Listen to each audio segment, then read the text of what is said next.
Hello, my name is Jason Carter, and today I will be reading you the book Peter and the Wolf by Disney Book Club. This book was published in 1974 by Random House Books for Young Readers. I chose this book from my personal library because it was my daughter's favorite book when she was young. We read it together many times. This book is based on a musical composition written by Sergei Provachev in 1936, in which the narrator tells a children's story while the orchestra illustrates it. Different instruments in the orchestra represent different characters in the story. In 1946, Walt Disney made a cartoon based on Provachev's music, which is the basis of the book we will read. The story takes place in Russia, where winters are very cold and snow falls almost half of the year. To help stay warm, many people wear hats, such as this Ushanka hat, which I am wearing. It's a fur cap with ear flaps that can be tied up on top or fastened under your chin to protect the ears, jaw, and lower chin. And now, Peter and the Wolf. Once, there was a boy named Peter. He lived with his grandfather near a big forest in Russia. One day, Peter was helping Grandfather. Grandfather was chopping wood. Peter was putting it into a pile. When they were done, Peter said, "May I go into the forest to play now?" "Oh no, Peter," said Grandfather. "You must stay away from the forest." That night, Peter asked, "Why must I stay away from the forest?" "It is winter now," said Grandfather. "The forest is full of hungry wolves." "I'm not afraid of wolves," said Peter. The next morning, Peter got up early.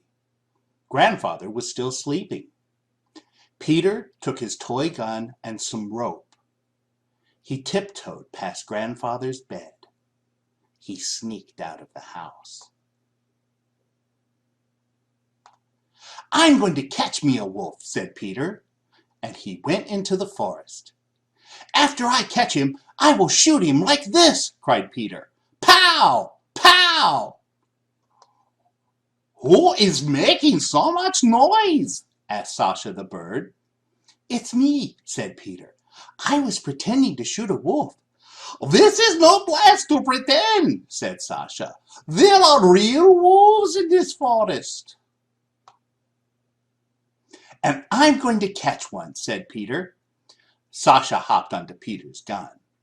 "You will never catch a real wolf with this toy gun," he said. "I can try," said Peter. "You might need the help," said Sasha. "Then come along," said Peter, and off they went. But suddenly they stopped. There before them was a big dark shadow.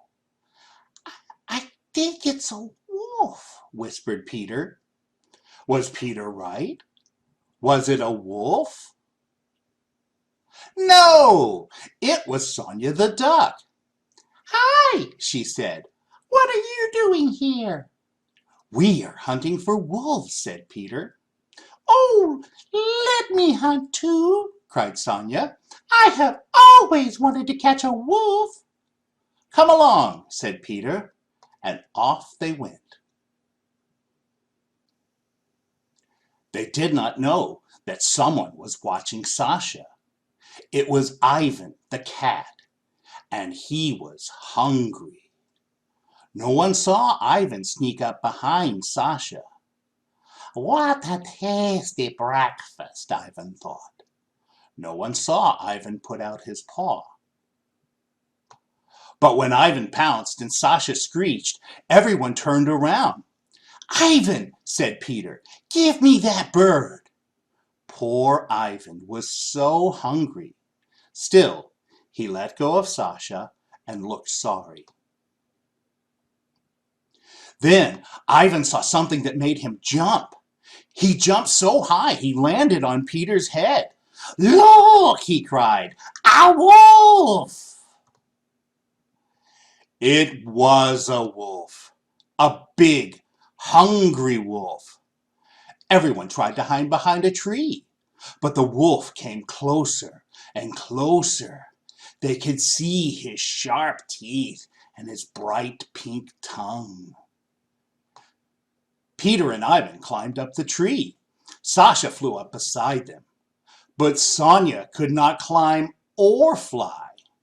"Run!" yelled Peter.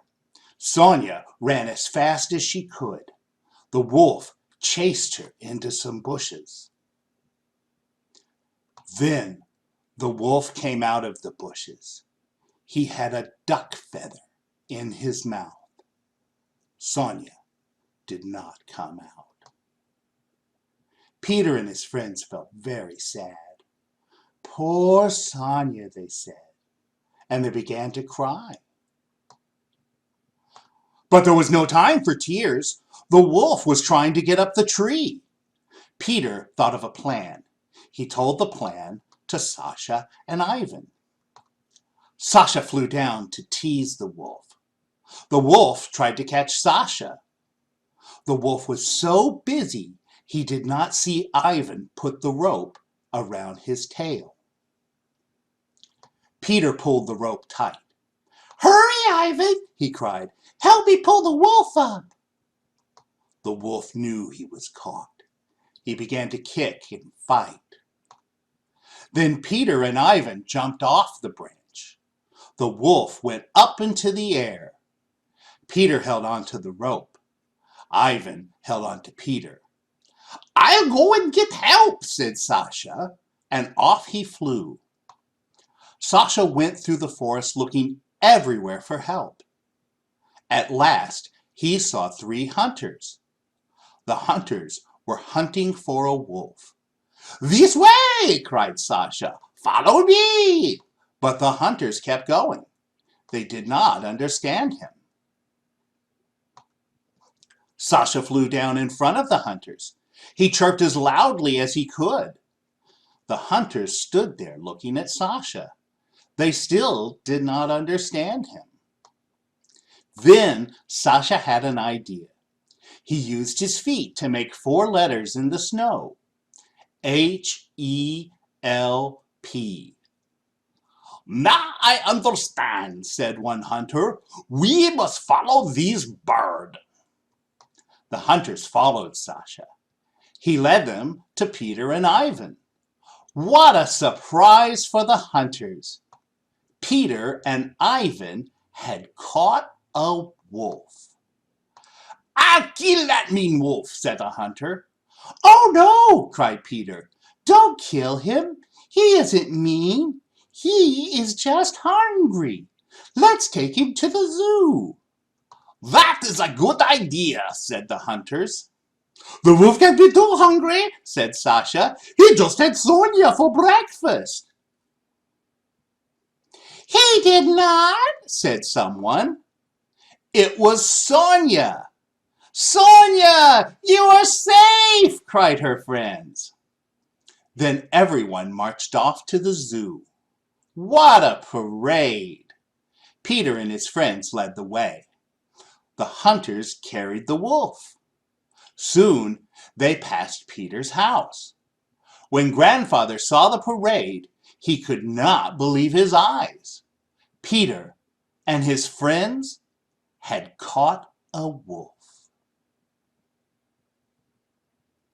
And that was Peter and the Wolf. I hope you enjoyed listening to this book as much as I enjoyed reading it to you. I hope to see you again soon. Bye-bye.